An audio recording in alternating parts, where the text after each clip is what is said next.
Bismillahirrahmanirrahim. Assalamualaikum warahmatullahi wabarakatuh. Waalaikumsalam warahmatullahi wabarakatuh. Waalaikumsalam warahmatullahi.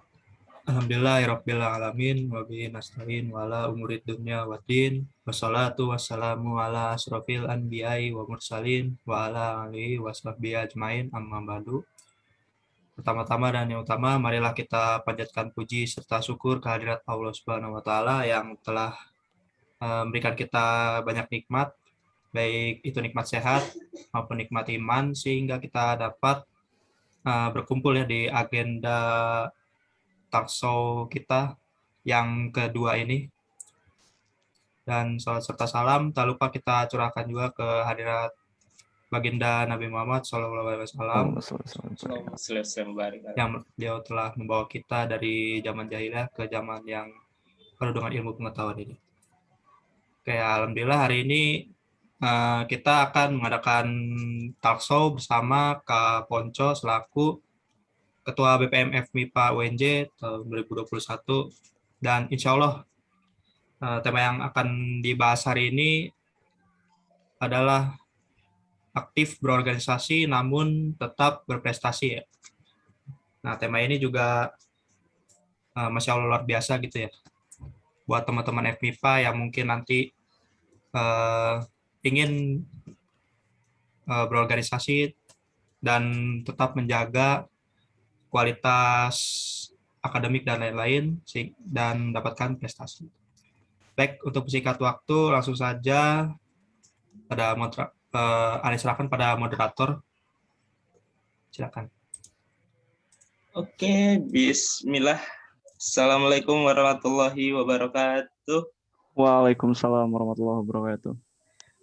Inna hamdalillah nahmaduhu wa nasta'inuhu wa astaghfiruh wa na'udzubillahi min syururi anfusina wa min sayyiati a'malina may yahdihillahu fala mudhillalah wa man yudhlil fala hadiyalah wa asyhadu an la ilaha illallah wahdahu la syarikalah wa asyhadu anna Muhammadan abduhu wa rasuluh. Pertama-tama marilah kita panjatkan puji serta syukur kita atas kehadirat Allah Subhanahu wa taala, karena berkat rahmatnya lah kita bisa mendapatkan nikmat nih sampai sekarang ini nih. Nikmat sehat, nikmat iman, dan nikmat Islam. Alhamdulillah. Salawat, salam tak lupa pula kita curahkan kepada Nabi besar kita, junjungan kita, Nabi Muhammad Sallallahu Alaihi Wasallam. Karena berkat dialah kita dibawa dari zaman kegelapan, zaman yang masih ilmunya masih kurang, zaman jahiliyah, menuju zaman yang ilmunya sangat banyak nih, insya Allah bermanfaat sekali, zaman amaliyah seperti sekarang ini. Perkenalkan teman-teman, nama saya Muksin Ali Rashidin. Di sini saya bersama rekan-rekan nih dari Lembaga Dakwah Ulul Albab akan berbincang-bincang, atau enggak bahasa simpelnya tuh talk show lah kita nih dengan Kak Ponco mengenai bagaimana sih cara kita agar bisa tetap berorganisasi, aktif organisasi, tapi kita bisa tetap juga nih berlomba-lomba dalam berprestasi. Nah, di sini saya selaku moderator akan menemani pembicara nih. Alhamdulillah sudah hadir Kak Ponco. Kak Ponco, gimana kabarnya Kak Ponco? Alhamdulillah kabar baik ya. Luar biasa. Wah, cuma di rumah aja, jadi cukup suntuk juga ya. Apalagi PPKM kan diperpanjang lagi nih sampai tanggal 9 katanya ya. Iya, betul. Itu juga demi kebaikan kita sebenarnya kan di pandemi sekarang ini gitu. Mungkin kita langsung aja kali ya Kak ya. Boleh. Oke, untuk permulaan nih, mungkin teman-teman juga udah nggak sabar mungkin. Sebagai permulaan Kak, apa sih yang membuat Kakak tuh tertarik banget terjun ke bidang legislatif gitu loh daripada eksekutif? Karena kan biasanya tuh ya kayak mahasiswa umum atau enggak rata-rata mahasiswa gitu lebih tertarik ke bidang eksekutif gitu loh. Karena notabene lebih banyak kegiatannya, lebih banyak prokernya tuh. Kenapa Kak lebih tertarik ke legislatif? Oke, bismillah ya. Ini udah boleh dijawab nih. Silakan. Oke, suaranya kedengeran jelas ya? Jelas Kak, jelas. Oke, bismillah. Jadi ini pertanyaan yang paling sering ditanya mungkin ya kepada teman-teman legis khususnya. Karena memang faktanya yang paling kelihatan, yang paling sering dilihat orang dan yang paling sering diminati oleh orang-orang itu adalah badan eksekutif. Apalagi ketika dari SMP, SMA gitu ya, mungkin teman-teman yang lain sudah merasakan ada yang namanya OSIS juga, meskipun di sana juga ada MPK, kurang lebih agak sama ya, walaupun di kampus tuh jauh lebih kompleks lagi dari sisi strukturalnya, dari sisi kinerjanya, tupoksinya juga cukup berbeda. Dan yang membuat saya tertarik terhadap legislatif itu yang paling mendasari banget ya, ketika saya jadi maba pada saat itu. Kenapa saya tertarik di legislatif dibanding eksekutif? Yang pertama banget itu adalah saya nggak tahu legislatif itu seperti apa. Maksudnya gimana? Kalau misalkan eksekutif kita bisa sama-sama lihat ya, tanpa kita terjun langsung ke dalam sana, menurut saya pribadi, itu saya udah bisa ngelihat, oh eksekutif menjadi seorang pelaksana, seorang eksekutor, di mana dia merancang suatu agenda kerja, suatu program kerja, tepatnya, lalu nanti dieksekusi oleh teman-teman eksekutif itu sendiri, baik ada BEM Prodi, BEM Fakultas, maupun BEM Universitas Negeri Jakarta itu sendiri, kayak gitu ya. Nah, kenapa saya tertarik di bidang legislatif ini? Karena menurut saya ini suatu hal yang cukup sedikit diminati ya. Saya jujur saya pecinta minoritas gitu ya. Saya lebih suka ketika ada hal yang kurang diminati gitu. Saya pengen cari tahu kenapa sih gitu. Kenapa sih hal ini tuh kurang diminati? Ternyata saya mendapat jawabannya setelah saya masuk ke legislatif. Ya seperti itu ya. Kalau masalah kenapa lebih tertarik, karena saya ingin lebih tahu lagi legislatif itu seperti apa. Mungkin jawaban ini cukup klise dan mungkin banyak orang yang kayak, iya banyak yang ingin mencari pengalaman juga kayak gitu. Cuma saya di sini lebih mencari kenapa banyak orang lebih minat ke eksekutif gitu. Kenapa eksekutif lebih dipandang gitu ya. Padahal eksekutif dan legislatif itu sebenarnya dia berjalan beriringan. Memang legislatif sangat jarang terlihat karena tidak se-eksis eksekutif, kurang lebih seperti itu ya. Jadi nggak heran kalau misalkan peminatnya pun jarang. Saya pun kadang kalau ditanya sama orang aktif di kampus tuh sebagai apa gitu ya. Itu penjelasannya agak rumit karena kalau misalkan dibilang BEM bukan, cuma orang-orang taunya cuma BEM. Kan seperti itu ya. Kalau Ya misalkan di kampus betul. taunya cuma BEM. Tapi ada badan legislatifnya. Mungkin kurang lebih seperti itu. Kenapa saya bisa tertarik dan akhirnya terjun ke dalam dunia legislatif. Awalnya memang di prodi mungkin ya. Saya melihat, wah kayaknya seru nih legislatif. Sedikit tapi seru gitu ya. Ternyata sedikit seru dan cukup merepotkan juga di legislatif tuh. Cukup seru ya. Jadi banyak hal yang bisa diambil. Dan yang tadi alasan utama saya yaitu kembali ke alasan yang pertama, kenapa saya lebih tertarik ke legislatif, karena menurut saya harus masuk dulu, saya harus belajar di dalam dulu agar saya tahu legislatif tuh ngapain aja. Seperti itu mungkin kurang lebih. Oke, intinya tuh Kak Ponco masuk itu tuh karena mau tahu gitu ya legislatif tuh dari Betul. apa aja kegiatannya gitu. Yang mana mahasiswa lain tuh taunya cuma BEM gitu, belum tahu ternyata ada LLM juga, ada BPM juga BPM gitu ya. juga. Iya, benar.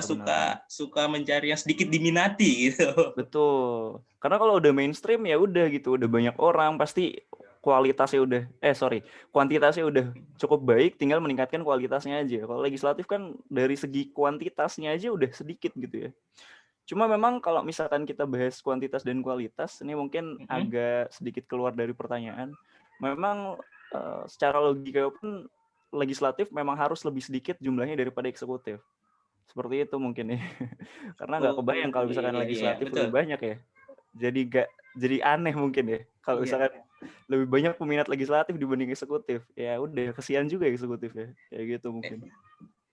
Eksekutornya jadi sedikit gitu lah ya. Eksekutornya jadi sedikit, benar. Oke, mungkin itu teman-teman kenapa Kak Ponco tadi lebih tertarik ke bidang legislatif gitu. Betul. Mungkin Betul. kita selanjutnya tanya saja. Mungkin ini mahasiswa pertanyaan umum ya bagi mahasiswa gitu ya sebagai kita. Betul. Gitu. Ini saya jawab gini dapat hadiah apa nih kira-kira nanti? Waduh. Entar kita bisa bicarakan lah. Oh, di belakang aja, di belakang panggung. Iya, ya? betul. Di sini ya. Boleh. Mungkin ini pertanyaan umum ya Kak ya. Silakan. Semua mahasiswa paling juga nanya seperti ini. Kakak kan aktif juga nih di bidang legislatif gitu. Betul. Pasti waktunya terbagi-bagi dong gitu dong. Betul. Waktunya harus benar-benar kompleks, harus teliti banget kayak gitu. Nah, cara Kakak sendiri nih ngebagi waktu buat kita bisa aktif organisasi tapi juga tetap juga nih ngejar akademik sama prestasinya itu gimana tuh Kak di perkuliahan? Oke, gini. Ini pertanyaan yang cukup rumit untuk saya sebenarnya. Karena kalau misalkan kita berbicara tentang bagi waktu, itu kan masing-masing orang memiliki perspektifnya masing-masing juga. Memiliki strateginya sendiri, karena apa yang saya katakan belum tentu orang lain tuh kayak, oh iya benar juga. Bisa jadi apa yang saya katakan, orang lain malah, oh harusnya nggak kayak gitu ya. Cuma karena ini pertanyaannya tertuju kepada saya, dan saya juga harus menjawabnya. Mungkin yang pertama yang akan saya lakukan, ketika memang gini teman-teman, sebelum kita masuk ke dalam organisasi, kan pasti dong tujuan kita kuliah itu untuk menimba ilmu, untuk sampai lulus sarjana nanti, jangan sampai ngaret, jangan sampai telat, kayak gitu. Nah, banyak orang yang berpendapat bahwa organisasi itu akan memperlambat, bahkan menunda kelulusan. Itu banyak. Saya pun sebenarnya sebelum masuk sudah disugestikan bahwa nggak usah lah organisasi gitu. Ini beneran, nggak usah lah organisasi.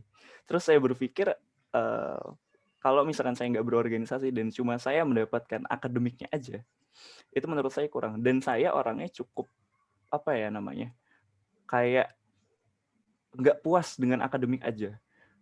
Harus ada hal lain gitu ya, hal lain untuk bisa berbagi waktu, dan pada akhirnya untuk berbagi waktu itu sendiri, yang pertama harus dilakukan adalah yakin bahwa kita memiliki waktu untuk kedua hal ini ya. Ini kan di sini semesta pembicaraan.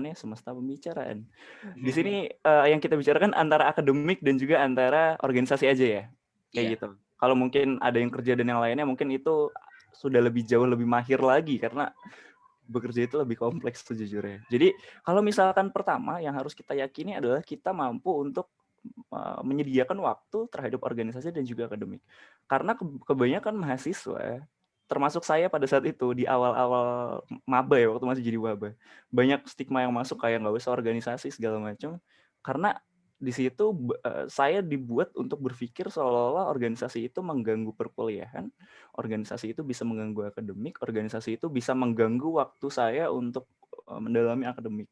Kurang lebih seperti itu. Ternyata begitu saya masuk ke dalam sana, saya malah mendapatkan suatu pengalaman yang menakjubkan, yang mana pertama, saya mendapatkan relasi, saya mendapatkan dalam tanda kutip kenalan baru gitu ya. Kalau di prodi itu kan pasti antar angkatan. Saya mendapatkan kenalan dari angkatan yang lebih senior, di mana bahkan itu dapat mendukung akademik saya secara tidak langsung. Ketika saya kesulitan, ketika saya memiliki tugas, ketika saya bingung terhadap suatu mata kuliah, saya bisa bertanya ke teman atau ke kakak tingkat itu.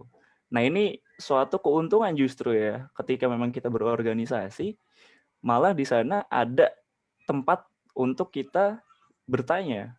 Bahkan kalau misalkan bayangkan, kalau misalkan kita tidak berorganisasi, oke, kalau misalkan kita seorang yang sangat ambisius dalam mengejar akademik, waktu digunakan semaksimal mungkin untuk mengejar akademik, dan tidak butuh seorang pun istilahnya gitu, itu nggak masalah. Saya nggak akan menyalahkan siapapun.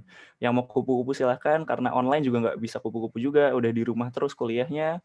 Iya, Itu mau betul. kuliah aja silahkan, terserah. Tapi kalau misalkan mau organisasi, itu menurut saya pribadi itu akan lebih baik. Dan kembali lagi ke pertanyaan, kayak udah cukup menyimpang jauh. Jadi untuk membagi waktu tersebut, teman-teman tuh harus dengan jelas memetakan berapa waktu yang dibutuhkan untuk berorganisasi, berapa waktu yang dibutuhkan untuk akademik. Itu yang kedua. Yang ketiga, teman-teman harus tahu kapan waktu ya teman-teman harus fokus berorganisasi, kapan teman-teman harus fokus untuk memberikan waktu teman-teman terhadap akademik teman-teman sendiri. Jadi teman-teman ketika memang lagi UAS, ya udah UAS. Ketika lagi kelas, ya udah kelas. Ketika lagi akademik, belajar untuk UAS, lagi belajar atau lagi nyalin atau lagi nyatet, lagi ngulang pelajaran, ya udah fokus dulu. Boleh sejam, 2 jam, atau nggak usah 2 jam deh, sejam mungkin ya. Itu untuk akademik. Nanti ketika memang ada urusan organisasi, silakan diurus gitu ya. Dan ketika mengurus organisasi, agar outputnya maksimal, teman-teman tuh harus fokus dulu ke sana. Jadi ketika teman-teman memberikan waktu 100% ke dalam akademik, itu organisasinya lupain dulu. Lupain dalam artian, jangan sampai akademik teman-teman yang 60 menit, hanya 60 menit ini keganggu oleh fokusnya oleh organisasi. Begitupun ketika kita melakukan organisasi gitu ya, melakukan hal-hal atau agenda kerja, kegiatan program kerja yang ada di organisasi, jangan sampai akademiknya mengganggu. Jadi kita harus pintar juga ngatur waktunya. Kapan kita harus beraksi gitu ya, mengerjakan tugas atau belajar, kapan kita harus berorganisasi. Mungkin kurang lebih seperti itu, panjangan kayaknya. Iya sih, bener juga nih kata Kak Poncok, ketika kita ada kelas atau mungkin besoknya ulangan gitu kan ya, Betul, lebih belajar dulu gitu loh. Kita lebih mencari nilai dulu lah gitu. Organisasinya betul, kita bisa pending sementara juga nggak lama-lama juga kan gitu. betul. Daripada nanti khawatirnya kita terlalu fokus organisasi, akademik kita malah kelewatan, tuh muter baliknya susah, ngejarnya susah sebenarnya. Kalau Iya akademik, betul betul. kalau di organisasi, gini, untuk lebih memperjelas ya, kalau di organisasi kita nggak sendirian teman-teman. Kalau di organisasi kita nggak sendirian, kita bisa minta tolong teman yang lain untuk nge-backup sementara, karena kan UAS juga nggak mungkin 24 jam, nggak mungkin 1 hari itu UAS, nggak mungkin. Nah, kalau misalnya kita akademik itu kan kita bener-bener seorang pejuang ya, seorang diri gitu berjuangnya. Mungkin kita berjuang bareng-bareng ketika belajar. Ketika ujian kita nggak mungkin berjuang bareng-bareng. Iya kita berjuang bareng-bareng tapi dengan cara kita masing-masing. Nggak mungkin kita kayak bener-bener, mungkin ada lah ya yang kerja sama. Dan saya pernah melakukan itu. Saya tidak memungkiri itu, saya pernah melakukan itu. Tapi yang benar itu kan kita bener-bener bekerja sendiri untuk diri kita sendiri. Nggak bisa, gue minta tolong dong nitip kerjaan UAS gue, nggak bisa seperti itu. Kalau organisasi masih bisa, tolong dong di backup dulu sebentar karena gue ada UAS. Tinggal kasih pengertian dan teman-temannya juga mungkin harus bisa saling mengerti. Karena ketika memang kita membutuhkan bantuan dan orang itu mempermudah kita, insya Allah juga kan urusan orang itu bakal dipermudah juga kan. Seperti itu, kurang lebih. Oke, mungkin nih teman-teman nih kita juga bisa belajar dari Kak Ponjo. Ternyata organisasi itu kalau kita sudah mengatur waktunya, kalau kita sudah niat itu malah nggak mengurangi waktu kita. Ternyata malah kita banyak belajar untuk membagi waktu, mengatur waktu ternyata. Betul. Banyak keuntungannya sebenarnya. Cuma banyak juga stigma orang yang kontra mungkin dengan organisasi. Saya juga nggak bisa menyalahkan mereka. Iya betul. Oke. Kini teman-teman kita sudah nih kan pertanyaan tentang berbagi waktu, pertanyaan yang mungkin sangat umum ditanyakan mahasiswa baru ke mahasiswa lama nih gitu. Sangat lama sepertinya saya mahasiswa ya. Iya. Udah debuan nih kayaknya. Harus cepet-cepet udah. Oke, lanjut ya kayak. Saya juga pernah dengar Pak, dapat info nih, Kak Pojo pernah ngikut pelatihan kepemimpinan mahasiswa nih, Ya, PKM, pernah ya kayak pernah. dan juga program mahasiswa wirausaha PMW, Iya, pernah. pernah. Nah, Mm-mm. itu kan harus lolos ya Kak ya, harus lolos. Ada nggak sih Kak?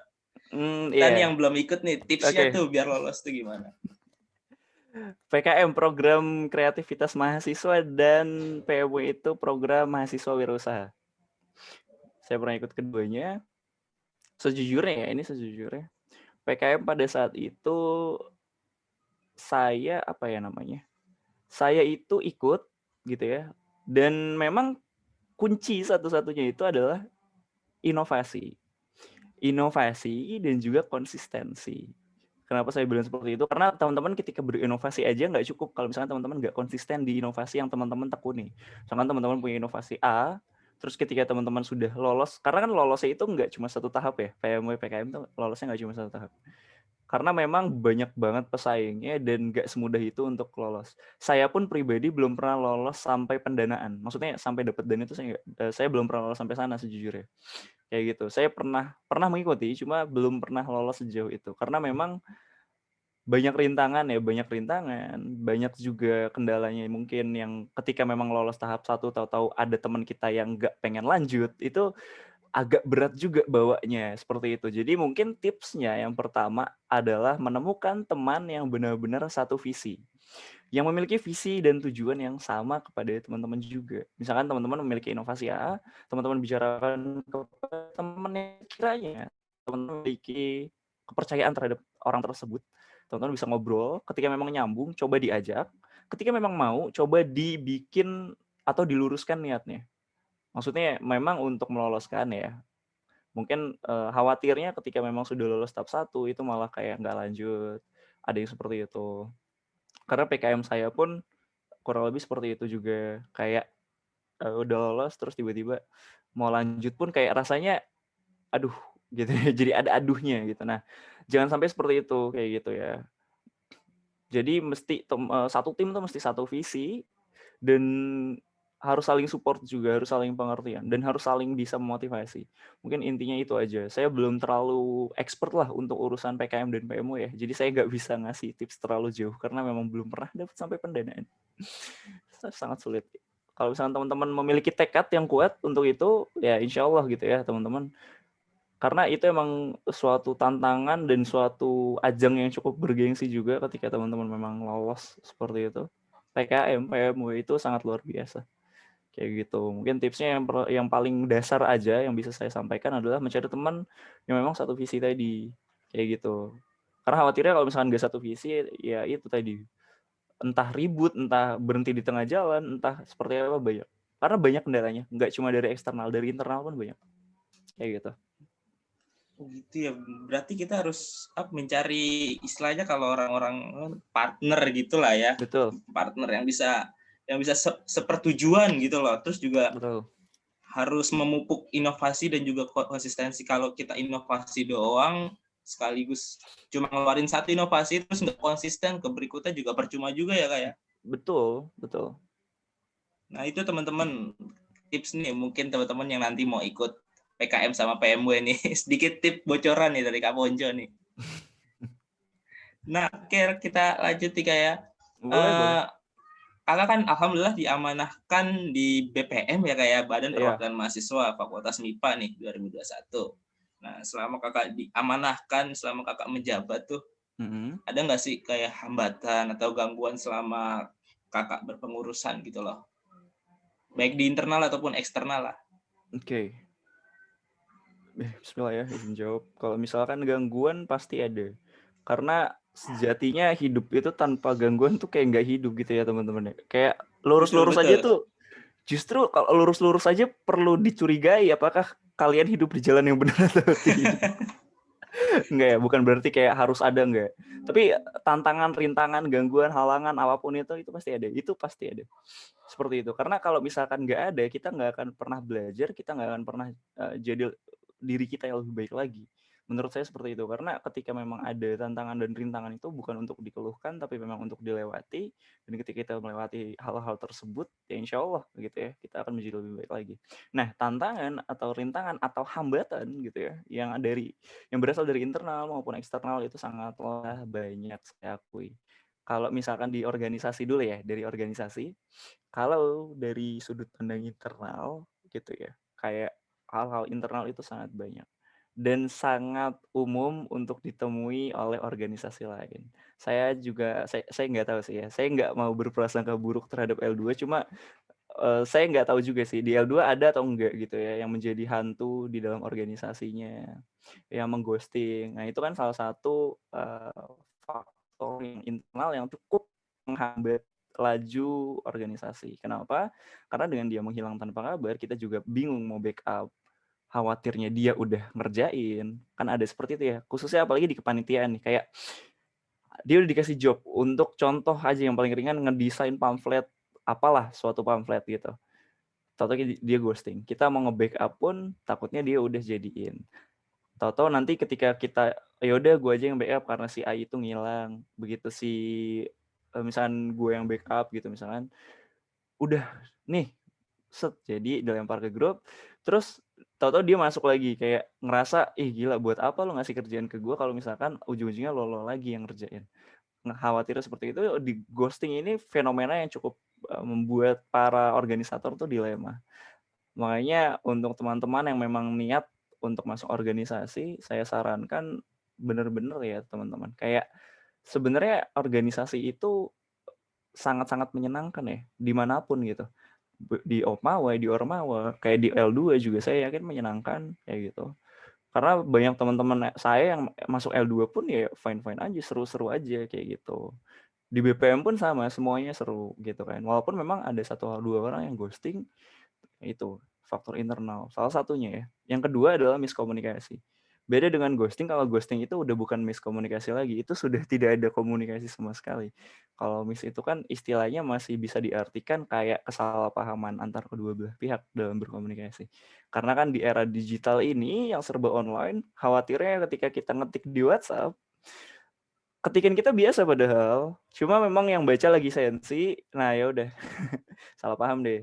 Entah dikiranya nyindir, entah dikiranya ngatain atau ngapain gitu ya, itu pasti ada. Kayak gitu, itu adalah miskom. Atau bahkan orang yang nggak pernah muncul terus ngerasa kesindir, terus tiba-tiba malah makin nggak mau muncul karena nggak nyaman. Aduh, gue udah disindir nih di grup. Padahal nggak ada niat nyindir pertama. Padahal niat nyindir tapi nggak nyindir dia, mungkin bisa jadi. Tapi karena orang ini tingkat percaya dirinya sangat tinggi gitu ya, menghasilkan wah nih orang lagi nyindir gue, ya udah gue makin nggak mau muncul lagi. Itu ya faktor internal. Terus apa ya, kesibukan mungkin. Kesibukan dari masing-masing personal, dari masing pribadi. Itu juga suatu hal yang cukup tricky, yang cukup apa ya bahasa Indonesia ya, cukup jelimet ya. Ngerti gak nih jelimet? Yang cukup apa ya, rumit lah, cukup butuh strategi untuk mengatasi tersebut. Karena gini, ketika memang kita berorganisasi, harusnya kesibukan itu tidak ada. Maksudnya gini, kita tidak bisa menggunakan kata sorry gue lagi sibuk ini dan kita kabur dari amanah yang ada di organisasi. Kita nggak bisa menggunakan itu. Kenapa? Karena ya sudah konsekuensi ketika memang kita mengikuti organisasi, kita pasti akan menambah kesibukan. Jadi ya masuk ke pertanyaan yang kedua tadi ya kalau nggak salah, urusan ngatur waktu. Seperti itu. Menurut saya tidak ada yang namanya sorry gue sibuk. Kecuali ada ya urusan urgent kayak misalkan kita nggak tahu gitu ya, tiba-tiba ada saudara yang sakit dan kita harus ke sana mungkin, dan itu kan nggak bisa benar-benar kita nggak ada yang mau itu kejadian, tapi itu kejadian, dan akhirnya kita berangkat. Nah itu hal-hal yang memang mungkin bisa ditoleransi, tapi ingat harus tetap berkabar kayak gitu, karena banyak banget ya kendala di organisasi. Biasanya di komunikasi itu paling besar kayak gitu. Ini untuk di organisasi gitu ya. Kalau misalkan dari pribadi, kalau di organisasi mungkin dari eksternalnya apa ya? Faktor-faktor eksternal yang menghambat itu ya mungkin kalau misalkan di BPM sendiri atau legislatifnya, sebenarnya ini nggak bisa dibilang menghambat sih ya. Tapi ada faktor eksternal, salah satunya itu partner kita yaitu eksekutif gitu ya. Tapi saya nggak bisa bilang ini menghambat gitu ya. Tapi memang di situ beberapa kali terjadi miskom, lagi-lagi komunikasinya yang suka miss, suka kelewat, suka salah paham, suka kangen ya, miss, kangen. Salah arti kayaknya. Oke, terus kalau misalkan dari eksternal juga mungkin dari birokrat juga suka ada kayak gitu. Seperti itu ya. Ya lagi-lagi urusan komunikasi. Karena kalau misalkan online gini ya komunikasi sih gitu ya. Cuma tadi pertanyaannya kalau nggak salah nanyain sayanya atau organisasinya sih, saya jadi lupa tuh. Nanyain kakaknya tuh. Oh saya ya. Saya di Selama organisasi. menjabat gitu loh. Ada Oke. hambatan atau gangguan maybe.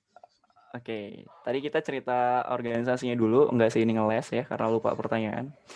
Nah, kalau misalkan dari saya pribadi ya, ini masuk ke ranah pribadi sekarang. Kalau misalkan saya pribadi, dari faktor internal itu cukup rumit ya dijelaskan karena memang seperti ini. Di rumah itu kita tidak memungkiri bakalan banyak apa ya, kerjaan-kerjaan yang tiba-tiba mendadak, entah disuruh ke warung, kan itu bisa ya. Entah Bisa. disuruh ngapain. Mungkin orang rumah ngelihatnya kita di depan laptop aja ya kan, kayak orang bener aja di depan laptop, di depan handphone. Padahal kan kita juga melakukan sesuatu gitu di depan sini ya. Cuma memang orang melihatnya kayak orang aja yang lihat suntuk gitu ya. Tapi selama kita enjoy jalanin, nah itu terkadang ada komando-komando yang di luar kendali ya dari ibu negara, bapak negara seperti itu. Dan kita tidak bisa mengelak dan kita harus melaksanakan itu kayak gitu. Ini kalau misalkan kondisinya lagi bener-bener kayak misalkan lagi rapat atau yang lain sebagainya, ini cukup menjadi sebuah kendala ya. Tapi ini saya tidak keluhkan atau saya tidak menyalahkan suatu kendala ini ada seperti itu ya. Jadi kayak saya nggak menyalahkan kayak gara-gara ada yang nyuruh terus rapat jadi tidak berjalan dengan sempurna, enggak juga. Kayak nggak selebay itu juga seperti itu. Nah, kalau misalkan internal itu tadi ya. Terus kedua, ini mungkin terbesar ya. Saya itu suka menunda. Nah, dari menunda ini menimbulkan pekerjaan saya menumpuk. Memang benar kalau mau nggak menumpuk itu dijejerin katanya. Benar. Tapi nggak selesai juga gitu ya. Itu tidak menyelesaikan permasalahan. Nah, yang jadi permasalahan itu saya suka kayak yakin kepada diri saya bahwa ya udah masih ada waktu di esok hari. Mungkin ini berlawanan dengan jawaban saya yang pertanyaan kedua tadi. Cuma memang itu salah satu faktor internal yang menghambat kayak gitu. Saya merasa ini adalah suatu hal yang salah, cuma terkadang gitu ya, itu masih saya lakukan. Seperti itu ya. Saya tidak memungkiri itu masih saya lakukan. Walaupun nggak parah-parah banget lah, ya kan. Saya sadar diri juga kalau terlalu nunda, ya Allah, menyiksa diri juga ya. Seperti itu. Apalagi kalau misalkan suatu kerjaan yang nggak ada deadline ya. Kadang kita kalau kerja itu harus dikasih deadline ya, biar jelas ini dikumpul kapan. Kalau nggak ada deadline-nya seolah-olah ya udah nggak usah dikumpulin. Betul. Ada tuh seperti itu ada. Kayak gitu. Faktor internal itu tadi yang kedua ya. Suka menunda kayak gitu. Dan juga suka, namanya manusia ya, kita nggak sempurna, maksudnya ya kita tidak seperti nabi yang ketika memang diberi perintah langsung dijalani dengan sempurna gitu ya. Manusia ada hilafnya, manusia ada salahnya, adalah pasti rasa males, adalah pasti rasa yang ketika memang sudah ngerjain ternyata masih ada salah juga. Nah gitu, faktor-faktornya itu juga. Kadang bingung juga ketika memang ada beberapa agenda yang ternyata bentrok dan kita harus gimana, itu bingung. Itu saya pribadi pernah mengalami hal-hal tersebut. Cuma dari situ saya juga belajar, enggak cuma ngelewatin doang terus kayak udah selesai ya udah lupain, enggak. Tapi di situ saya belajar. Itulah fungsi dari organisasi ya. Kita kalau nggak belajar, karena kalau nggak mendapatkan apa-apa dari organisasi itu nggak seru banget coy. Itu benar-benar kayak sia-sia juga. Jadi teman-teman ketika memang ingin berorganisasi, teman-teman juga harus punya goals atau output teman-teman, ekspektasi teman-teman ketika nanti teman-teman sudah keluar dari organisasi, apa yang akan teman-teman dapatkan. Kalau faktor eksternalnya itu mungkin apa ya?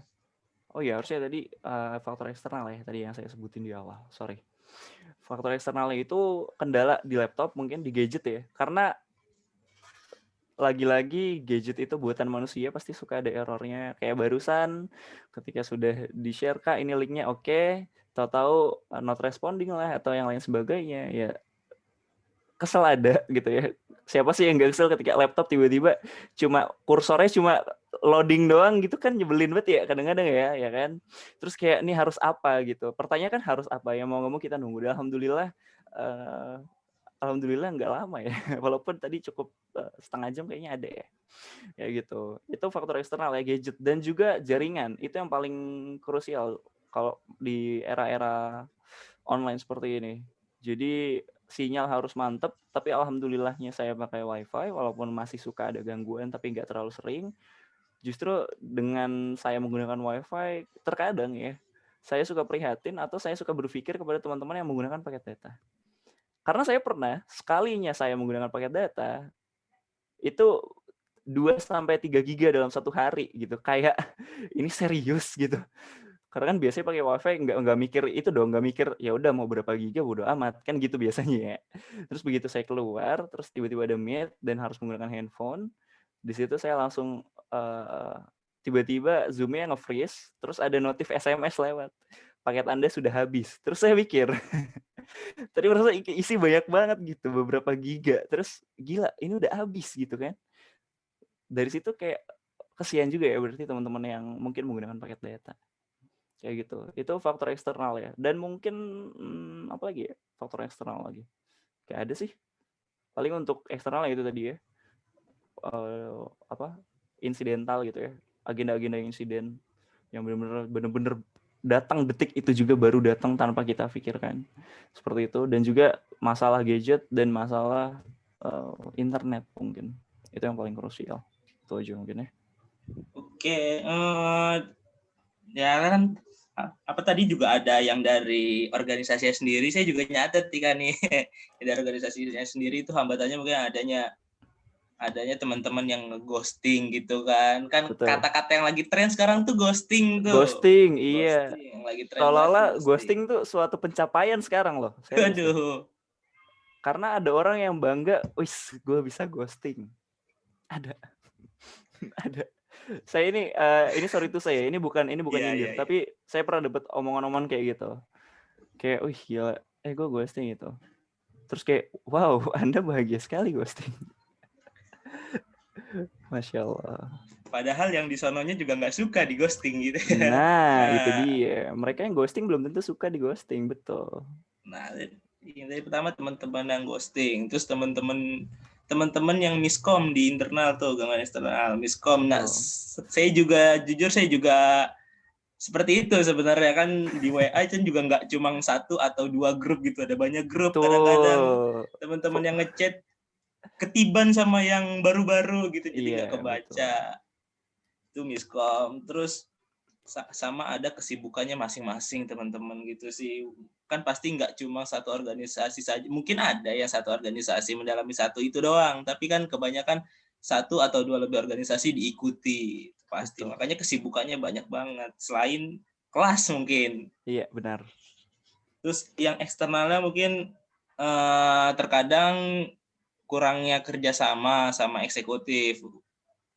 Iya, Kayak nggak sering ada kendala, tapi pasti ada lah kayak ya sama betul. eksekutif. Terus juga ada miskom juga ujung-ujungnya sama birokrat tuh. Nah, itu. Kalau udah birokrat udah deh kayak udah nih kelarin aja deh. Nurut aja lah sama birokrat. Itu. Terus kalau pribadinya Kak Ponco mungkin ya internalnya ya aktivitas-aktivitas yang lain di rumah yang suruhan ibu negara bapak negara Benar. gitu. Suruhan-suruhan itu terus suka menunda-nunda, saya pun juga sama nggak memungkiri. Iya. Saya pun Sebagai sama nggak manusia ya. memungkiri. Terus juga eksternalnya mungkin kendala gadget juga, teknologi juga yang mungkin punya kita nggak terlalu kompatibel tapi terus dipaksakan gitu mungkin Nah, kendala gadget. kesian juga ya gadgetnya. Jaringan-jaringan mungkin yang kita nggak bisa tahu tiba-tiba dari pusatnya ngedown atau bagaimana. Terus Iya, betul. kuota juga nggak mungkin sehari 1 giga, nggak mungkin, pasti lebih pasti. Iya, makanya saya pernah ngerasain itu. Ternyata luar biasa besar ya. Nah, gitu teman-teman, mungkin kita harus lebih bersyukur lagi kalau kita mungkin yang dapat rezeki bisa ada wifi gitu, kita lebih bersyukur Iya, betul. lagi gitu. Kita bisa bandingkan kepada teman-teman yang mungkin masih pakai internet data, paketan data gitu, yang mana mungkin bisa di atas 50.000 mungkin gitu. Kayaknya pasti deh. 50.000 itu juga nggak mungkin dalam sebulan, pasti kurang dari sebulan udah habis pasti. Iya, betul. Teman-teman, itu kita bisa belajar tuh gangguan-gangguannya. Nah, mungkin masih terkait gangguan, Kak. Apa tuh? Caranya Kakak ngulangin atau ngantisipasi itu kayak miskom tadi, kayak ghostingan tadi itu gimana, Kak? Gangguan-gangguannya tadi, cara Kakak menanggulanginya lah. Oke, kalau saya pribadi ya, itu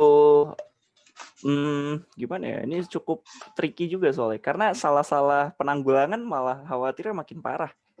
Iya, betul. Gitu ya. Ini cukup gambling juga ternyata. Karena saya pernah beberapa kali kayak malah nih orang kok malah makin ghosting ya. Salah apa saya? Gitu ya. Ternyata memang ada yang menghilang tanpa kabar karena memang suatu kendala ya, bukan karena keinginan. Rata-rata mungkin seperti itu. Tapi mungkin ada yang menganggap suatu hal yang seharusnya bisa diatur, seharusnya yang bisa disiasati, itu malah ya udah dibiarkan terjadi begitu saja, akhirnya berdalih gue ada kendala. Padahal itu bukan sebuah kendala. Kayak gitu ya. Caranya yang pertama mungkin yang paling mungkin itu saya langsung tanya ke orang yang ghosting tadi.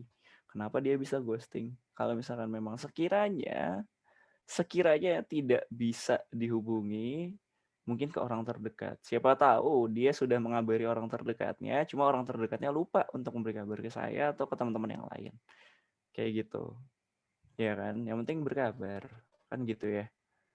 Itu. Kalau misalnya nggak berhasil juga dan benar-benar nggak ada kabar, yang bisa saya lakukan adalah mendoakan hal-hal yang baik kepada orang tersebut. Karena gini, saya juga nggak akan pernah nilai orang yang ghosting itu benar-benar dengan konotasi yang cukup negatif ya, tidak. Karena pertama itu tadi banyak orang yang memiliki masalahnya masing-masing, kendalanya masing-masing. Dan ketika dibilang ghosting ya memang ghosting nyatanya. Ghosting itu kan kalau menurut saya keadaan di mana kita menghilang tanpa ada kabar, bahkan grup aja belum sempat di-read atau bahkan WA-nya checklist 1, benar-benar nggak ada kabar. Beda sama silent reader atau sider biasanya ya. Kalau sider dia ngebaca doang gitu kan, tapi nggak muncul di grup. Tapi kalau ghosting benar-benar menghilang tanpa kabar, tanpa adanya tanda-tanda jejak-jejak tuh nggak ada. Di situ saya cuma mendoakan aja yang terbaik untuk teman-teman tersebut. Kenapa? Karena ya mau gimana lagi gitu kan. Cukup mendoakan yang baik-baik, hal-hal yang baik, dan semoga orang tersebut cepat memberi kabar. Karena kan kadang kepikiran juga ya gini loh. Karena khawatirnya sakit dan sakitnya cukup berat dan butuh bantuan atau butuh doa dari kita semua, tapi kita nggak tahu. Kalau misalkan kita pengen doain karena sakit, khawatirnya mereka nggak sakit, terus kayak kita jadi seolah-olah mendoakan dia agar sakit, kan jadi salah juga gitu ya. Makanya akhirnya mendoakan yang baik-baik. Kenapa? Karena ya gitu ya, biar kita juga mendapatkan suatu hal yang baik dari dia. Ya siapa tahu dengan itu dia berkabar, atau mungkin siapa tahu dengan itu kendalanya atau masalahnya dipermudah. Kayak gitu. Itu udah final banget lah doa tuh ya. Kayak ya udah bermunajat kepada Allah agar mengembalikan teman kita yang ghosting. Apapun masalahnya, apapun kendalanya, apapun problema kehidupannya, kalau bisa dipermudah biar cepat selesai, biar cepat kembali ke BPM. Seperti itu untuk yang ghosting. Kalau yang miskom, ini sebenarnya ada beberapa cara ya. Yang pertama mungkin kita klarifikasi di grup maksudnya seperti apa dengan cara penjelasan sepanjang-panjangnya. Dalam artian kalau misalnya kita ngetik singkat tuh dalam artian bukan yang tulisannya disingkat yang jadi YG, gak jadi GK gitu, enggak ya, GX gitu. Terus ya gitu lah, bukan disingkat seperti itu. Jadi maksudnya pembawaan yang cukup singkat terkesan cuek jadinya dan terkesan ketus kan, khawatirnya seperti itu. Nah mungkin kalau misalkan ada yang benar-benar miskom dan itu menjadi suatu masalah bisa dijelaskan. VN kalau perlu gitu ya. Cuma kan kalau VN nggak bisa storage biasanya ya. Mager juga dengerinnya kan. Ya udah ketik klarifikasi lah intinya. Nah kalau nggak bisa juga ya mau nggak mau kita Gmeet atau Zoom meeting. Ya intinya kita video conference seperti itu. Ya intinya klarifikasi lah. Awalnya mungkin lewat teks. Kalau misalkan masih sekiranya ganjel gitu. Cuma nggak pernah ada sih yang berlarut-larut seperti itu ya. Alhamdulillahnya. Kayak gitu. Biasanya kayak miskom di bagian bercanda dan antara orang yang bercanda dengan orang yang lemot gitu. Bukan masalah yang serius ya. Ya tapi kalau miskom yang beneran sih memang ada. Cuma itu bukan suatu kendala yang bisa dibesar-besarkan juga. Karena ya wajar lah namanya kondisi online seperti ini. Mungkin itu aja sih kalau misalkan masalah miskom sama ghosting ya. Dan juga kalau misalkan ghosting sebenarnya bahasannya sangat luas ya. Karena ghosting ini kan cukup general ya. Kita nggak tahu alasan dibalik ghosting. Kayak gitu. Dan juga paling benar-benar mengingatkan kayak kita harus lebih konsisten lagi dalam menjalankan amanah, kita harus lebih serius lagi gitu kan. Serius tapi santai, jangan serius dan kayak bener-bener malah jadi sensitif gitu ya. Khawatirnya serius jadi sensitif, bahaya juga. Malah nggak enak juga khawatirnya. Itu mungkin. Nah, kalau yang tadi kan ada hambatan itu juga nih, saya juga lupa nih tadi kan juga ada hambatan mungkin ke eksekutif ya gitu loh. Nah, kakak nanggulangi itu miskom ke eksekutif atau nggak miskom ke birokrat tuh gimana tuh? Walaupun ujung-ujungnya alhamdulillah lancar lah gitu. Alhamdulillah lancar. Oke. Kalau misalnya ke birokrat, kita tanya dulu karena kan birokrat istilahnya ingin dimengerti ya. Yang jelas kita menjelaskan maksud dan tujuan dengan jelas. Kalau misalkan masih miskom juga ya berarti kita harus klarifikasi, kita juga harus bertanya dengan jelas maksud dari pernyataan birokrat itu apa. Maunya apalah kasarannya gitu. Mau lu apa sih gitu. Tapi jangan ditanya kayak gitu ke birokrat. Dipecat Anda jadi mahasiswa. Terus kalau misalkan sama teman-teman eksekutif ini sebenarnya gampang-gampang sulit ya. Karena khawatirnya gitu ya. Khawatirnya teman-teman eksekutif dalam keadaan yang lelah habis menjalankan suatu aktivitas atau agenda kerja. Dan teman-teman legislatif itu bertanya malah khawatirnya yang tadi ya lagi-lagi miskom. Kayak gitu. Ini kenapa kok bisa-bisanya nanya kayak gini kayak gitu. Itu ya yang jelas diklarifikasikan, diluruskan gitu ya. Biasanya kalau misalkan di legislatif itu kan ada komisi yang mengawasi departemennya masing-masing. Biasanya klarifikasinya hanya dari sana. Jadi yang klarifikasi antara komisi dengan departemen terkait. Nggak pernah melibatkan keseluruhan.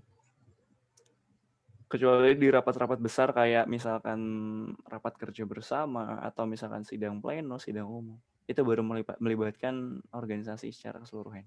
Karena memang semuanya hadir. Seperti itu mungkin. Oke ya. Mungkin intinya kalau yang eksternal tuh kita lebih klarifikasi kali ya. Mau ke birokrat, mau ke eksekutifnya juga kita harus lebih memberikan penjelasan gitu loh. Betul. Ini kendalanya apa aja atau mungkin birokrat maunya seperti apa, seperti itu ya kayak. Betul, tapi perlu diingat nih teman-teman ya. Jadi ketika memberikan klarifikasi, jangan sampai diksi yang kita gunakan itu seperti menyerang. Dalam artian jangan sampai awalnya kita niat klarifikasi, malah makin ribut. Itu jangan sampai. Oh Karena gitu, sangat bahaya sulit ya juga. menjaga apa ya bahasanya? Menjaga diksi yang kita gunakan tuh sangat cukup rumit juga gitu loh. Karena kan tergantung orang yang menerima juga ya.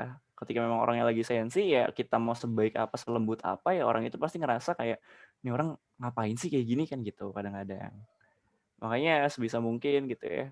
Saya selalu tekankan di BPM, saya selalu ingetin juga gimana caranya untuk bertutur kata selembut mungkin ya. Kalau misalkan mereka masih tersinggung atau marah, siapapun itu ya, itu udah urusannya mereka. Kita kan sudah menggunakan bahasa sesantun mungkin, sesopan mungkin. Seperti itu. Dan juga kita harus juga tahu waktu ya. Kayak waktu serius jangan sampai dibuat bercanda yang akhirnya ribut. Iya betul Bercandalah betul. pada waktunya gitu. Mungkin boleh selipan-selipan jokes gitu, tapi jangan sampai kayak yang nyebelin banget gitu ya. Nah, Kayak gitu. teman-teman mungkin ini reminder buat kita kali ya, kalau kita mau minta penjelasan mungkin harus dengan tutur kata atau diksi yang sopan lah gitu. Betul. Jangan sampai nanti pihaknya menganggap kita yang Banyak ribut. enggak gitu. Ya, betul. Malah ribut malah makin parah kan kita juga yang gak enak nantinya. Iya betul, yang niatnya mau memberikan penjelasan ntar malah kesono-sono merembet ke yang lain. Betul. Oke Dika, mungkin ini pertanyaan terakhir kali ya. Pertanyaan Boleh. terakhir untuk kita juga untuk Fakultas MIPA ini, sebagai kakak, sebagai ketua BPM FMIPA nih, apa sih Kak harapan kakak tersendiri untuk keluarga Fakultas FMIPA nih, UNJ, terutama mahasiswa dan mahasiswinya, agar terus bisa berorganisasi tapi juga tetap bisa berlomba-lomba dalam berprestasi. Oke, ini cukup berat sekali ya. Oke, gini. Pertama ya, yang saya tekankan adalah coba miliki niat yang lurus. Kenapa saya bilang seperti itu? Karena ya dari niat kita bisa tahu ya ke depannya seperti apa. Karena gini, niat yang lurus aja ketika kita sudah menjalani apa yang kita ingin jalani, niat kita bisa belok. Kan gitu ya. Gimana yang dari awal niatnya udah belok. Nah, ini perlu diluruskan. Nah, ketika teman-teman sudah memiliki niat yang lurus gitu ya. Ini saya nggak cuma berbicara kepada teman-teman, ini juga reminder untuk diri saya gitu ya. Karena mungkin kadang saya juga suka hilaf gitu ya, memiliki niat-niat yang seharusnya tidak dimiliki, tidak ada, tidak lewat bahkan kayak gitu. Nah, ketika sudah memiliki niat yang lurus, alhamdulillah, pertahankan gitu ya. Sampai nantinya teman-teman mendapatkan apa yang teman-teman niatkan tadi. Kayak misalkan teman-teman berorganisasi niatnya yang simpel lah, misalkan memperluas relasi. Nah, ketika teman-teman memiliki ekspektasi atau output seperti itu, maka jadikanlah, luruskanlah niat dan melakukanlah apa yang teman-teman ingin lakukan itu berdasarkan niat teman-teman. Jangan sampai karena misalkan gini, kayak tiba-tiba saya deh ya, ini contohnya saya aja deh biar nggak ada yang tersinggung ntar dengernya. Jadi misalkan saya tiba-tiba saya jadi ketua nih, ya kan? Jadi ketua itu kan suatu hal yang cukup apa ya namanya? Cukup berat ya. Kalau dari pandangan Islam mungkin, karena kan dia bertanggung jawab atas teman-teman yang dipimpinnya. Segala suatu kesalahan yang dilakukan organisasi itu yang bertanggung jawab itu ketuanya. Kurang lebih seperti itu. Tapi mungkin ada niat gitu ya, terselip gitu niat kayak gue sebagai ketua gue pengen mejeng, gue pengen eksis kayak gitu. Itu mungkin ada. Di diri saya mungkin ada, mungkin pernah ada. Tapi di situ saya mikir lagi, kalau misalkan saya cuma mikir seperti itu, kalau misalkan saya cuma berpikir gue mau eksis, gue mau terkenal, gue mau pengen jadi icon BPM misalkan sebagai ketua, ya saya akan dapetin itu. 100% saya akan dapetin itu. Cuma itu aja yang saya dapat. Saya nggak dapat ilmunya, saya nggak dapat relasinya. Pasti orang-orang memandang saya juga, ih si Ponco pengen jadi ketua, pengen eksis doang ternyata. Pasti ada pandangan seperti itu. Saya niatnya lurus aja, mungkin ada orang-orang yang memandang jelek ya. Karena kita nggak bisa bikin semua orang menyukai kita, ya kan?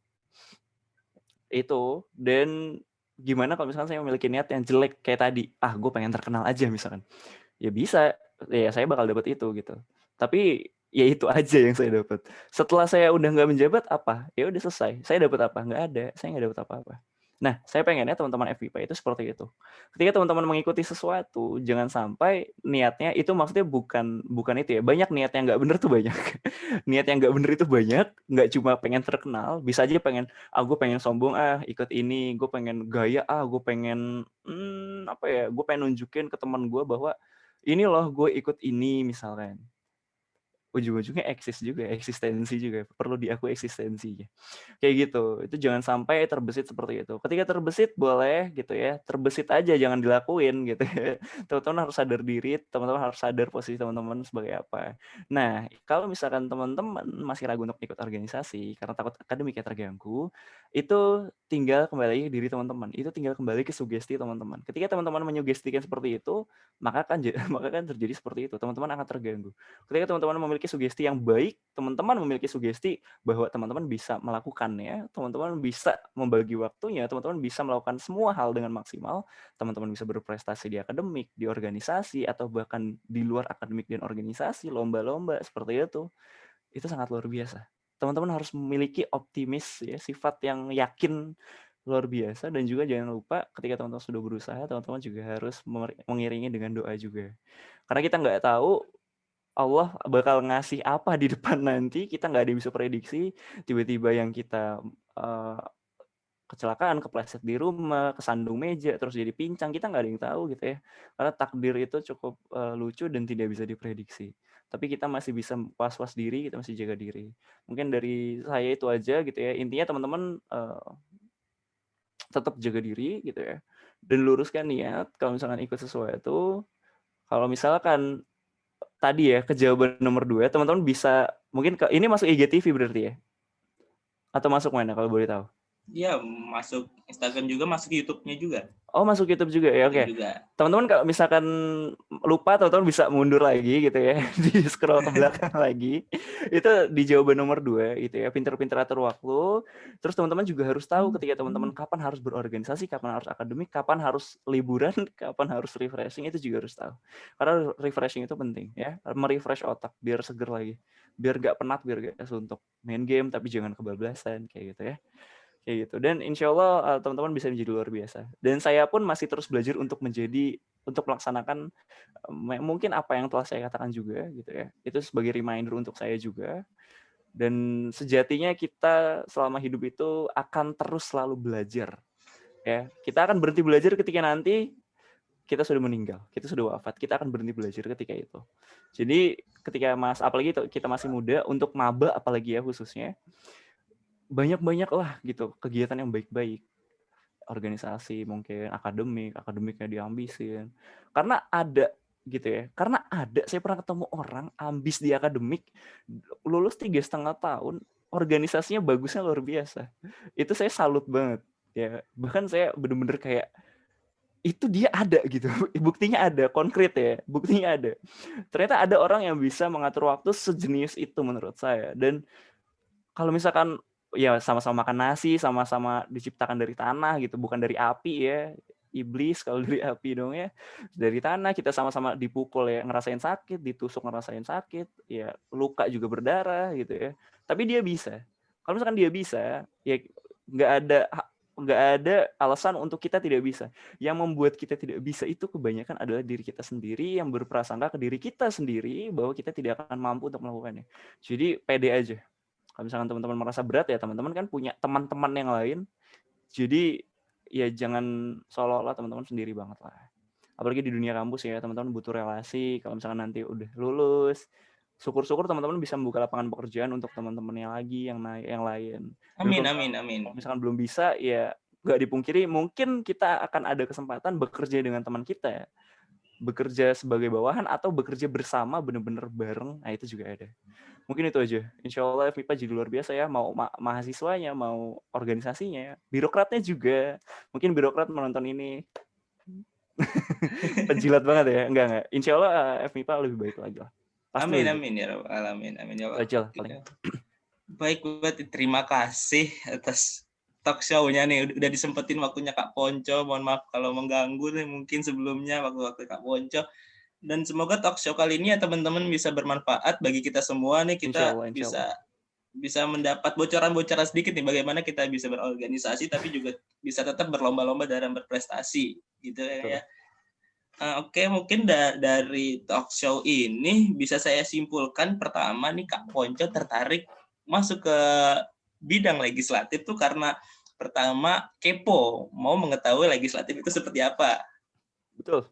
Mau banget. Nah, terus Kak Ponco ini tertarik dengan suatu yang sedikit peminatnya gitu kan ya kayak sedikit peminatnya. Betul. Legislatif ini kan sedikit peminatnya dan Kak Ponco pun tertarik seperti itu. Dan Kak Ponco pengen legislatif dan eksekutif itu harus selalu jalan beriringan. Kita memprogram proker kita untuk memperbaiki atau meningkatkan kualitas kampus itu selalu beriringan. Tuh. Betul. Terus buat teman-teman yang mencari tips berbagi waktu dari Kak Ponco itu pertama kita mengingat-ingat lagi gitu loh, tujuan kita sebagai mahasiswa itu patutnya adalah menimba ilmu gitu loh, mencari ilmu. Dan kalau Kak Ponco ini kayak harus organisasi karena kurang puas karena kalau akademik aja yang masuk. Iya, harus betul. ada Karena pengalaman. Sebenarnya gitu. ini fun fact aja sih. Karena saya juga selama 12 tahun ya dari SD, SMP, SMA itu saya nggak pernah berorganisasi gitu. Jadi kalau misalkan sampai di kuliah nggak berorganisasi juga, kayak ada yang kurang gitu. Dan saya merasa terpanggil aja di kampus ya dulu. Waktu Betul. awal-awal magang. Jadi kesempatan gitu. Ketika memang sudah lulus S1 ya saya nggak bisa ngulang gitu. Sayang aja kalau misalnya dilewatin. Nah itu, yang pertama tuh yakinlah terhadap kita bisa menyediakan waktu tuh. Pertama harus yakin itu. Kedua, memanfaatkan relasi di organisasi yang baik. Contohnya kan teman-teman bisa ngebantu kita dalam mengerjakan tugas atau membantu kita dalam nge-backup sebagian kalau kita ada ujian atau ada tugas yang benar-benar deadline-nya deket gitu kan ya kayak. Betul. Terus akademiknya harus fokus, organisasinya juga harus dijalankan dengan baik gitu. Terus mungkin kunci-kunci tips untuk lolos PKM dan PMW nih. Pertama dari Kak Ponco nih, pertama harus inovasi. Inovasi nggak cuma inovasi aja tapi harus konsisten. Betul. Konsisten. Kalau inovasi cuma kita menghasilkan satu terus tidak konsisten, berikutnya sama aja. Kita cuma awalnya doang, akhir-akhirnya kita kembali seperti semula, nggak ada apa-apa gitu. Kedua, menentukan teman atau tim atau partner yang sepertujuan, sevisi lah gitu supaya betul sekali. Supaya kita bisa bisa mengerjakannya itu lebih bagus, lebih enak dan lebih enjoy. Yep. Terus juga pasti saling support dong. Kalau teman kita sudah menemukan teman yang tepat harus saling support. Itu penting banget, kita harus mendapat dukungan lah. Nah, ini untuk teman-teman gangguan yang di BPM atau Badan Perwakilan Mahasiswa, yang internalnya itu pertama pasti ya kita kehilangan lah, ghosting, menghilang, teman-teman yang menghilang. Teman-teman yang miskom juga, terus ada juga teman-teman yang mungkin ada kesibukannya masing-masing. Terus yang eksternal, gangguan eksternal yang sudah Kak Ponco alami nih, miskom kepada lembaga eksekutifnya, miskom juga kepada birokrat. Seperti itu teman-teman. Mungkin teman-teman yang nanti insya Allah memegang amanah selanjutnya ya kayak bisa lebih meminimalisir gitu loh, miskom, ghosting segala macam gitu. Terus untuk pribadinya mungkin kesibukan rumah yang mendadak atau mungkin terus juga Kak Ponco juga nggak dipungkiri suka menunda-nunda, saya juga suka menunda pekerjaan. Terus eksternalnya kendala dalam teknologi, gadget, laptop ataupun handphone, terus kendala dalam kuota internet, data internet, seperti itu teman-teman. Terus juga untuk menanggulangi atau meminimalisir ya seperti gangguan hambatan tadi, yang pertama kita harus husnuzon lah ya kayak kita nggak boleh seuzon segala macam, kita harus husnuzon, saling mendoakan. Terus mungkin juga ntar kalau misalkan dia tiba-tiba muncul, kita harus langsung menghubungi, kita langsung tanya-tanya lah, kita juga nggak boleh tiba-tiba bertunduh aja, berprasangka nggak baik gitu. Kita harus prasangka baik. Kita harus tabayun ya teman-teman ya. Betul, tabayun. Udah cocok belum masuk L2 nih? Masuk sih Kak, silahkan Kak, daftar aja. Saya Salim, kalian nggak tahu ya? Oh Salim, FMIPA ya Kak ya? Sama sih saya juga sih sebenarnya. Tapi entahlah itu udah 2018 udah nggak aktif kayaknya. Iya. Udah digantikan sama kita yang muda-muda. Udah regenerasi dengan ya generasi yang luar biasa nih kayaknya nih, Masya Allah. Nah, terus juga mungkin kalau menanggulangi untuk gangguan eksternal kita bisa klarifikasi dengan baik-baik, terus juga bisa langsung meet gitulah, kita mengadakan video conference seperti itu dan memberikan penjelasan dengan sebaik-baiknya, tutur kata yang baik dan diksi juga yang tepat seperti kayak. Dan harapan nih untuk Fakultas MIPA kepada teman-teman yang pengen aktif berorganisasi tapi juga tetap mengejar prestasinya, lomba-lomba dalam prestasi, harapan Kak Ponco tuh kita harus memiliki niat yang lurus gitu kan, dan bukan cuma niat yang lurus, juga harus dipertahankan. Pastikan kalau niat yang lurus pasti juga ada kalanya kita berbelok tuh, tapi kita harus mempertahankan agar tetap di jalan tersebut gitu loh, kita nggak belok sedikit tapi tetap kembali ke jalan yang awal, jalan yang kita tuju. Terus memiliki sugesti yang baik, kita harus bersugesti kita akan bisa, atau kita harus optimis harus bisa mengerjakan atau bisa aktif organisasi juga, bisa berprestasi juga. Tentu yang pasti kita selalu diiringi dengan doa. Setiap kita mau apapun kita tetap doa, kita mengharap sama Allah kebaikan. Terus untuk teman-teman jaga diri selalu, luruskan niat juga, dan yang paling penting itu percaya diri. Ya kan, mungkin seperti itu ya. Mungkin ada ini Kak, ada closing statement mungkin atau pesan-pesan nih terhadap mahasiswa-mahasiswa nih.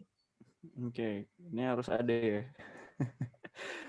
Oke, closing statement. Jadi gini teman-teman FMIPA ya khususnya. Apapun yang teman-teman lakukan, niatkanlah dengan hal-hal yang baik, dan insya Allah teman-teman akan mendapatkan hal yang baik juga. Dan niatkan karena Allah ya, mungkin seperti itu. Dan insya Allah libatkan Allah dalam setiap kegiatan kayak gitu. Libatkan penguasa kehidupan ini, karena sejatinya kita nggak bisa memprediksi juga sebagai manusia biasa apa yang akan terjadi berikutnya. Itu di luar kehendak kita, dan kalau misalkan Allah yang bantuin ya siapa lagi itu. Betul. Dan lebih konsisten lagi, dijaga konsistensinya agar lebih serius, tapi tetap juga santai. Kalau misalkan capek bilang, jangan ngilang gitu ya.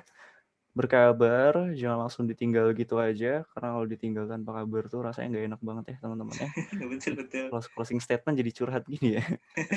Kayak gitu. Pokoknya untuk membentuk FMIPA yang luar biasa, itu tadi teman-teman cukup menjaga apa yang teman-teman harus jaga. Dan jangan lupa untuk tujuan teman-teman ya, yang udah diucapkan moderator tadi mungkin. Itu tujuan teman-teman di kampus itu untuk kuliah. Jadi jangan sampai kebanting sama organisasinya. Kayak gitu. Mungkin itu aja lah, nggak usah banyak-banyak ya. Kalau misalnya kurang puas bisa dimundurin lagi, nanti timestamp-nya bisa diulang lagi videonya ya. Iya. Atau nggak bisa menghubungi Kak Ponco di Instagramnya mungkin kan. Boleh di follow, boleh. Oke Kak, mungkin itu saja. Terima kasih juga kepada Kak Ponco udah berkesempatan hadir nih, udah mengganggu waktunya mungkin. Baik, saya sebagai moderator Muksin Ali Rasidin pamit undur diri. Mohon maaf bila ada salah-salah kata atau pengucapan, karena memang kesalahan hanya milik saya dan kebenaran hanya milik Allah Subhanahu wa taala. Saya kembalikan ke MC. Wassalamualaikum warahmatullahi wabarakatuh. Waalaikumsalam warahmatullahi wabarakatuh. Ya, oke, alhamdulillah ya. Talkshow hari ini berjalan dengan baik. Makasih kepada Muhsin yang sudah memoderatori acara pada hari ini, dan terima kasih juga pada Kak Ponco nih yang udah meluangkan waktunya gitu ya buat diinterogasi gitu sama kita teman-teman L2 ya. Yang tujuannya ini yang pasti baik kok buat teman-teman mahasiswa baru mungkin yang masih bingung gitu ya, dan butuh tips and trick di saat berkuliah nanti gitu. Dan oh ya, untuk mahasiswa baru nih jangan lupa pada ikutan Siskom. Dijamin Oh agendanya gitu. pasti bakalan seru banget gitu. Yang so pasti bakal bermanfaat banget. Yang Luar pasti nggak bakal biasa. nyesel deh. Pasti itu harus ikut ya. Kudu Walaupun mesti. saya, iya harus. Karena saya nggak ikut kemarin, nyesel banget. Ini bocoran lagi ya, saya nggak ikut. Bener banget ya, astagfirullahaladzim. Tapi emang seru sih. Seru. Oke, mungkin sampai di situ aja langsung kita hari ini. Sampai jumpa di episode berikutnya. Saya Fikri Aditya Arianto, selaku MC pamit undur diri. Mohon maaf jika ada salah kata ataupun kekurangan lainnya gitu yang tidak saya sadari. Assalamualaikum warahmatullahi wabarakatuh. Waalaikumsalam warahmatullahi wabarakatuh.